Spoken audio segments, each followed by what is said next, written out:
तो ये हैं इस वक्त म्यांमार के हालात, और म्यांमार में तख्ता पलट से इस वक्त कैसे हड़कंप मचा हुआ है, इसकी तस्वीरें हमने आपको दिखाई। कुछ डिटेल्स आप तक पहुंचाने की कोशिश करते हैं। दरअसल मिलिट्री ने रविवार देर रात 2 बजे तख्ता पलट कर दिया और मिलिट्री रूल लागू कर दिया गया।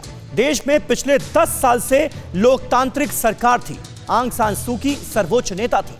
2011 तक म्यांमार में दरअसल सैन्य शासन ही था, और अब एक बार फिर यहां पर मिलिट्री रूल लागू हो गया है। 2011 तक म्यांमार में यह सैन्य शासन था, जिसको खत्म करके आंग सान सू की यहां की सर्वोच्च नेता बनी थी। 48 साल तक सैन्य शासन झेल चुकी म्यांमार की जनता अब एक बार फिर मिलिट्री रूल झेलने के लिए मजबूर नजर आ रही है। हालांकि इस बार दुनिया के कई देशों ने निंदा की है जिस तरह से म्यांमार में सेना ने सत्ता पर कब्जा किया है, तख्ता पलट किया है उसकी।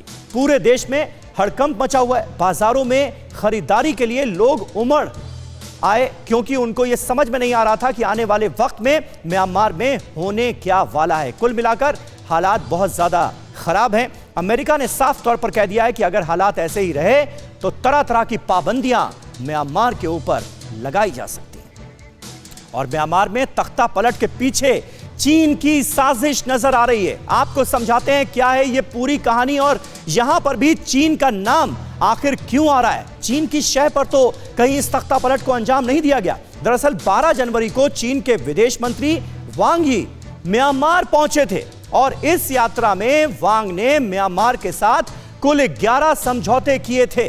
जी हां, ऐसे में शक चीन पर जा रहा है। यह समझौते दरअसल बाइडेन की एशिया पॉलिसी के मद्देनजर हुए। सैन्य समझौते के लिए वांग यी की हलाइंग से मुलाकात हुई।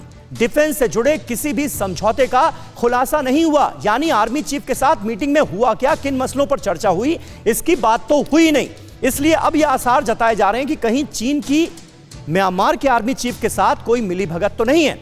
चीन जिनपिंग के सीधे संपर्क में आर्मी चीफ मिन ऑन्ग हलाइंग को माना जा रहा है। ऐसे में कहीं ना कहीं इस तख्ता पलट के तार चीन से जुड़ते नजर आ रहे हैं। परवाह देश की, सोमवार से शुक्रवार रात 10 बजे TV9 भारतवर्ष पर।